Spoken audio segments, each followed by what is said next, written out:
I told you. The Mark 18 would eventually get replaced. I'm glad they did the 20 instead of the 19. I mean, can you imagine XV1 111 111 1111 11 1111? Benny, bring me everyone. What do you mean, everyone?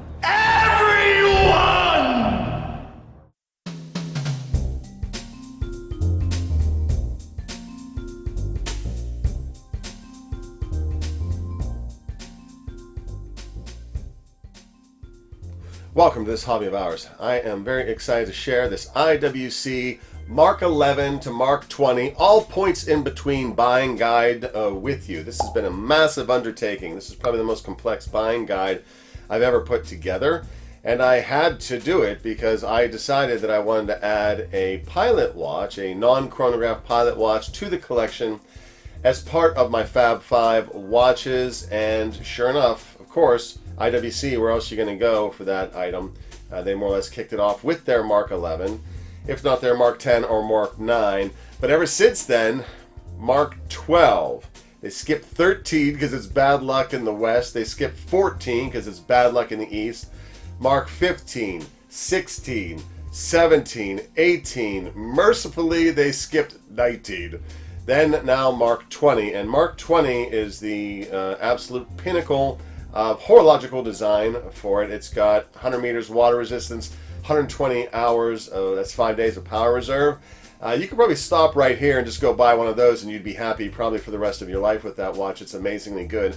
But in between all of the officially named Mark models, they've got the Pilot non-Mark, which reinvigorated the 36 millimeter size. They've got the Spitfire. They've got a bunch of Top Gun models in PVD. They've got gold, platinum, titanium variants going as far back as the Mark 12. And a whole slew of dial options, different handsets. Gosh, going out to eBay and Chrono24, I couldn't make heads or tails of it, so I just started keeping track of things, and I got so deep in the weeds, I was like, you know what, let's just build a buying guide, and we'll drill down through all of them, and then we'll have something we can share with others. If you see a photo of a watch on bracelet in this, the shakedown deck we're about to hit, it means it was offered on bracelet. If you only see the watch on a strap, that means that particular reference or variant only came on strap. Absolutely, get it on bracelet if you're going out to hunt. The bracelets don't really show up, and when they do, they're like $800 or more. And the variance between a strap model or bracelet model out in the free market is less in most cases than that $800 delta. So I mean, we always get on bracelet anyways, right? So all of the models with the exception of the very, very old ones are 60 meters, whereas the new one, the Mark 20, is 100 meters, but it's a valid real 60 meters where you could actually go swimming with it instead of that 5 atmospheres, 6 atmospheres stuff you usually see on a dress watch. You can actually use this one for swimming and feel safe about it. Obviously, if you're getting an older one, get it pressure checked. And I'm going to put jump ahead links in the description below so you can jump if you want to come back and refer to one, because I'm squeezing an awful lot into this episode. We got 10 pounds into a 5-pound bag today. And there's also going to be a group shot at the end that you're welcome to take a screenshot of and use that for your hunt. Share it with your buddies, do whatever you want to do. And if you want some help going on a hunt, hit me up here or Instagram, drop me a comment. Happy to look at a reference with you, happy to give you additional guidance, because I spent so many hours putting this together. I want to share this knowledge with with as many people as I can. And at the very end, we're going to have an unboxing. I had to delay the production of this video because as I came to the end of producing the deck, I actually found one that I wanted. I discerned which one I wanted, and I bought it. And it's sitting on it's sitting on the table right here. It's on strap today because I needed to get replacement spring bars, and for some reason the spring bars on the bracelet are so absurdly thin. I actually had to get special thin spring bars flown in from Esslinger's. And so looking forward to getting it on bracelet. Without further ado, let's hit the deck. IWC Schaffhausen Mark 11 Buying Guide. I could not have done this buying guide episode without the help of watchbase.com. What an amazing free resource. Not a sponsored episode, but Watchbase. If you want to sponsor me, by all means, reach out.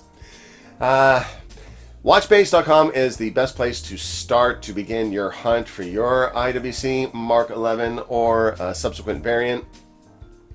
IWC really nailed it when it came to their nomenclature for their reference numbers.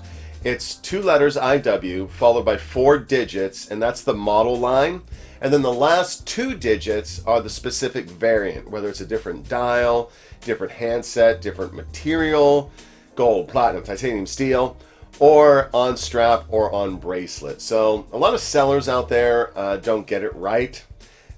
Sometimes they'll just include the 4 digits, sometimes they'll include all 6, sometimes they'll put the 4 digits, then a dash, and then the last 2 digits. I find it best to start your search here, and if you're going to set up search parameters, notifications, do one for the IW 4 digit and then do one for the IW 6 digit. Don't bother with the dash because the first one's going to pull it anyways. It'd be impossible to do a Mark 11 analysis without rolling back a few pegs to look at what is affectionately called the Mark 9. This is their pilot watch that was released in the 30s, predecessor. I think Mark 9 is unofficial. But you're going to want to make a note of that special heart-shaped hour hand. That makes a reappearance later on in certain variants. I believe in the Mark 15 line has a special edition with that rather unusual, lovely heart hour hand. And of course, the Mark 10, which is the Dirty Dozen. I think also Mark 10 is a loose term for it. I don't know that it was official. But the Mark 11 was based a lot on the Mark 10 design language, with the exception of that triangle at 12 o'clock and that stubby hour hand, which I just absolutely adore. But the Mark 11 is what kicked off all of this, and throughout the rest of their history, 12, 15, 16, 17, 18, 20, Spitfire, all the other ones, this is the OG, so we're starting with Mark 11. And the next one they released back in 1994, the Mark 11 came out in 48, and they brought it back in 94 with the Mark 12. Pretty close in terms of specs to the original. 36 millimeters, a very, very short lug-to-lug, and a JLC movement, which is kind of unusual. It's the only one in the lineup that has the JLC movement. But beware, not only is this an older watch, but it's gonna wear small. I think I could probably pull this off with 6.5-inch wrist, but keep in mind it's going to be small. So do yourself a favor, try on the Mark 20 in the store. It's the only one available in the store right now, chiefly. And then work backwards from there. You're going to note in the upper left corner of these slides, I'll have a number, and so you'll know that the slide is the Mark 12 slide, but there's also going to be variants. And I'll have that number up there as we make it through all of the series. Titanium. They released a couple special editions in titanium, 100 at each of these. It's got a navy blue dial for a pair of Italian distributors for IWC. Really cool watches, but no bracelet. And it's really hard to get a picture with a good representation of the deep navy blue. But this is the only titanium one in the early iterations, and it's a Mark 12. Kind of a shoehorn on this one. This is the UTC. UTC, Universal Time Coordinated versus GMT, a conversation for another time. This was a heavy contender for me until I realized how thick it was, 13.5 millimeters. I do love the fact that it's got an additional time zone on the dial, but I wish they brought out the left dial configuration with the UTC at the bottom, just like it is on the right. Curious, this is around about the time they started getting rid of the 6 and the 9, which is going to show up in some upcoming iterations. But this is more or less would be dubbed a pilot watch. It's not in the Mark series, but we're kind of trying to cover all of our bases here. Love this watch, just way too thick for me.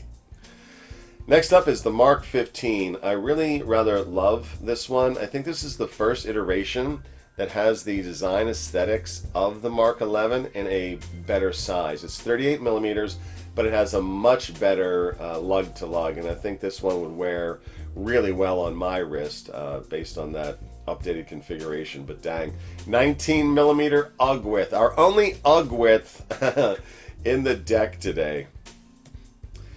And somewhat curiously, midway through the dev, they came out with this other dial layout with this other hand set. And this is the beginning of these sword hands. You're going to see it on most iterations going forward. And these are attractive hands. It's just, for me, I have a liking for that old school block hour hand from the Mark 11. So in this iteration also, missing the 6, missing the 9, and it has a minute track going around. And as I mentioned earlier, there's that heart-shaped hour hand, which I find very attractive. These are reasonably affordable and certainly a very vintage feel to the rest of the Arabic numerals. Mark 16, the 6 and the 9 are officially gone. I don't know how I feel about that. I think from a design perspective, the way this dial is laid out, they had to get rid of them because it would have taken up too much real estate, and they really wanted to have those larger hour indices. Makes sense. I don't like it, but it makes sense. Yeah, I don't know about that, IWC. They brought out a very unusual duo set called the Father and Son. The one on the left is the Pro Pilot, and it is huge, 46 millimeters. And the Father and Son, the Son size is 39. So I would need Kurt to adopt me, and he could wear the big boy one, and I could wear the regular one if we were to get this. They also made this set in platinum, but I think it's just the one on the left that comes in platinum, rocking 30 G's. I don't know, IWC. That's a bit heavy. Next up, Mark 17, and one of the largest watches we're going to see today. Other than that, I mean, there are no big pilots in here other than the one we just did a cursory look at. But 51 millimeters lug to lug and a really unusual date indicator that's meant to look like a cockpit altimeter, which is kind of cool, except if your ETA movement trips over the date at starting at 11:30, 11:40, that's generally not good. That is going to be a little bit wiggy, and it's going to look weird. It'll probably be halfway in between. So I don't know that ultimately that I would like this one, especially it's way too big for me. The Mark 18, probably the most famous or well-known one because it's been around for so long in the modern era, and it's been the staple. It's probably the one that most people know about if you've never done a deep dive into studying the models. It's a fabulous watch. We'll see in a few minutes that the Mark 20 is superior, but this is an outstanding piece, and they did a lot of different unusual takes on it within the Mark 18 line. Not the least of which is the Mark 18 Tribute to Mark 11, limited edition, 1,948 pieces, because that's when the Mark 11 came out, and absolutely gorgeous, gorgeous watch. Probably the best of the modern iterations that harken back to the Mark 11, but no bracelet, which, you know, a regular Mark 18 bracelet is probably going to fit on here, but that's $800 to $1,200 as a separate add-on piece, and it just makes it hard to buy. Although, the original Mark 11 didn't come on bracelets, so maybe it doesn't matter. If you're not a bracelet guy or girl, maybe this one would be for you. I absolutely love this piece, but I'm a bracelet guy, or at least I want the option for a bracelet. You also note the very conspicuous alternately colored lume in those places right there, and it's on the hands. It's not as evident in this shot, but those hands and those indices are faux lume versus the white numerals, and it just doesn't look right to me. I could probably live with it, but to be frank, not a fan.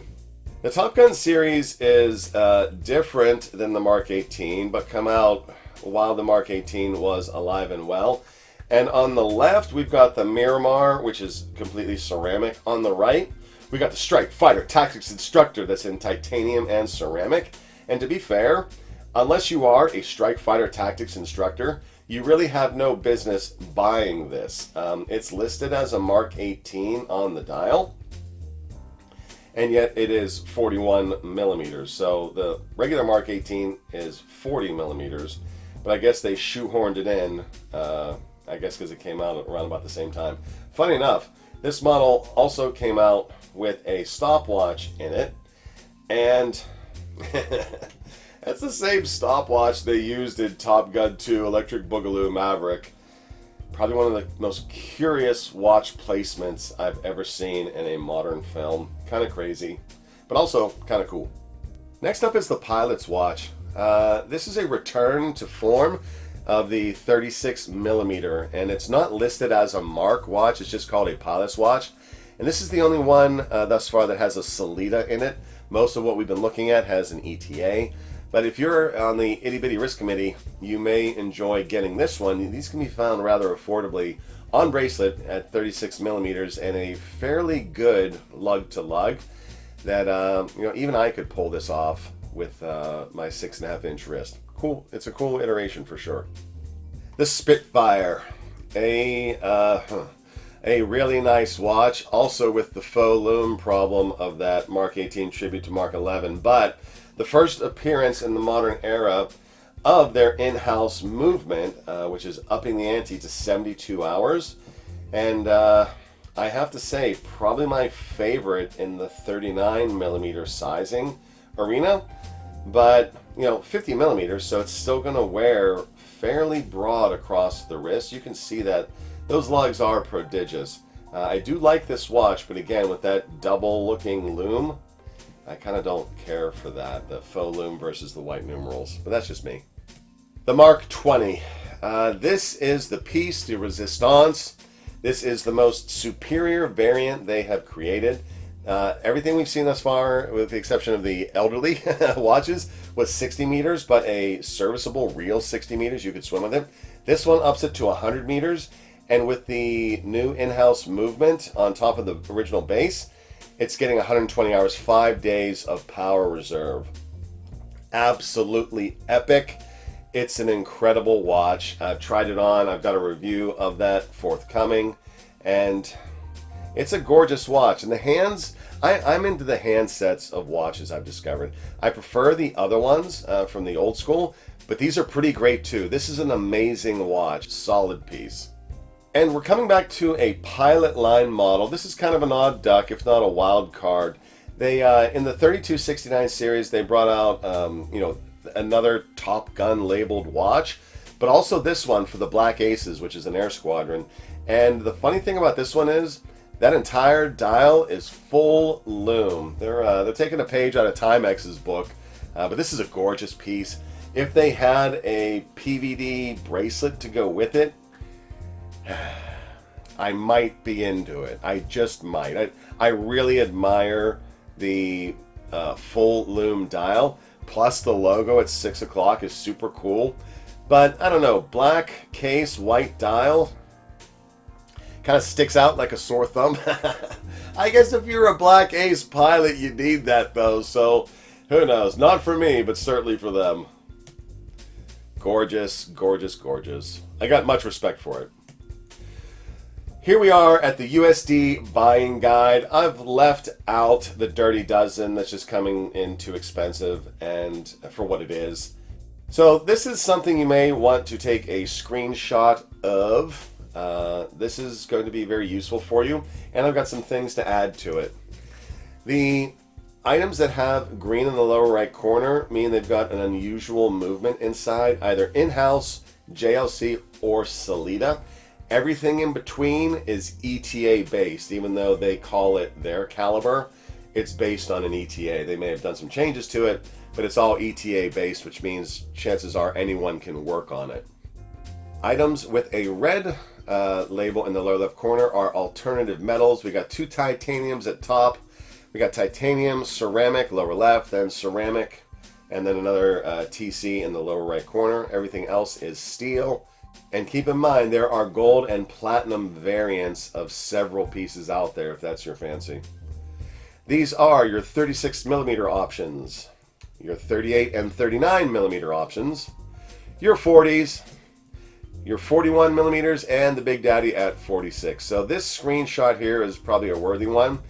And as I said earlier, if you see it on bracelet, it came on bracelet. If it's on strap, then that iteration or variant only came on strap. In the case of the bracelets with the pricing, I grabbed a pricing for it on strap versus the price on bracelet. as of July 2024, so you can have a sense of the lay of the land. Right now, we're kind of in a soft market. Watches are not selling well. It's a buyer's market, not a seller's market. I'm not talking about Rolex. Rolex hasn't come down yet, but I've noticed a lot of brands selling watches that are less than 7K generally. They're coming down in pricing, so I'm getting an itch to start buying. What would the episode be without a couple wild cards? This is the all gold Mark 12 36 millimeter.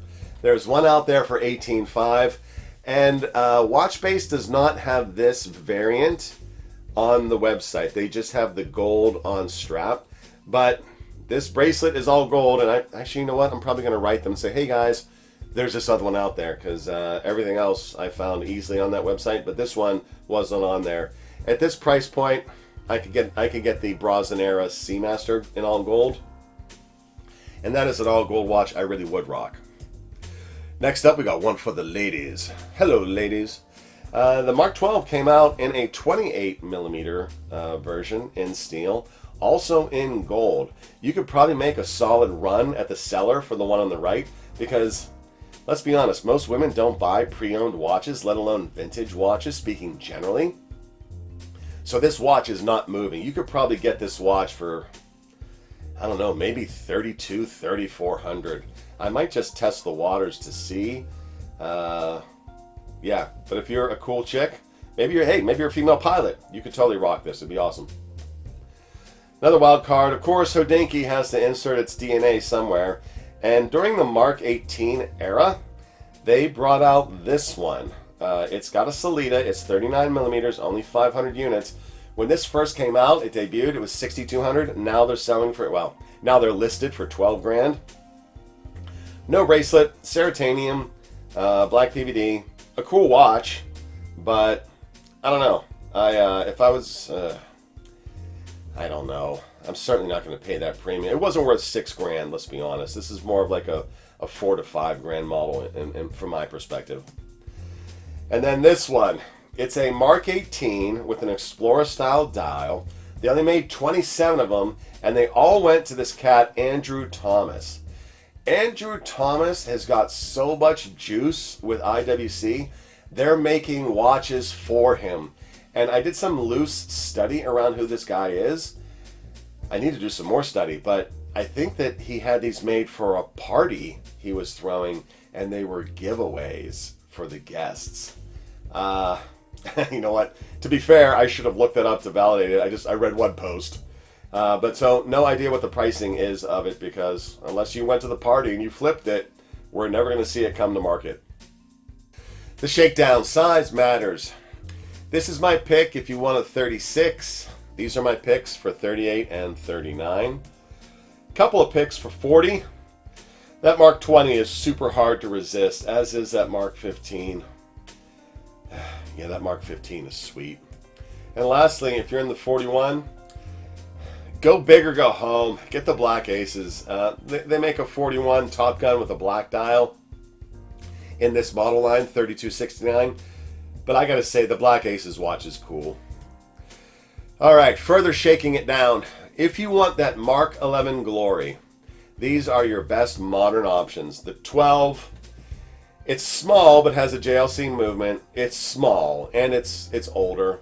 That Mark 15 is probably the sweet spot.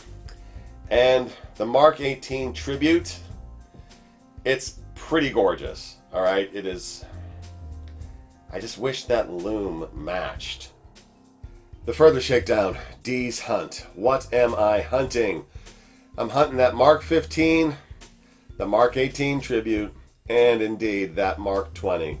If I could find the Mark 20 at a fabulous price on bracelet, it's hard to pass it up. It's got that 120 hours and 100 meters. It's the superior watch. The Mark 18 Tribute, missing a bracelet, and somewhat diminutively, that Mark 15 has a 19 millimeter lug width. I could probably get past that if I had to. Alright, my final thoughts. Type in IW and the 4 digits into Watchbase. It will pull all of the variants for that model line, and then you can determine which dial you want, handsets, and which metal you want to hunt down. If you saw it on bracelet here, it had one. Otherwise, it only came on a strap. The bracelet will and must be a deciding factor, as will the lug-to-lug size. The lug-to-lug is going to dictate how it's going to wear on you far better than the diameter. We actually know that. I would normally wait for an eBay coupon, if not the double JDM coupon. If you do 10 plus 10 off, it nets 19 off the original price. But it didn't show up for Father's Day, so my itchy trigger finger got the better of me. Pricing in this guide is subject to change and condition. Vet the listings carefully as always.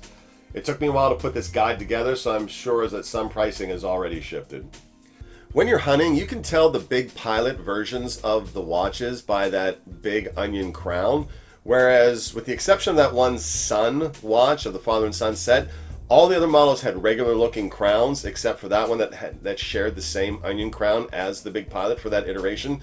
And that's how you can discern them at a glance as you're scouring through the listings.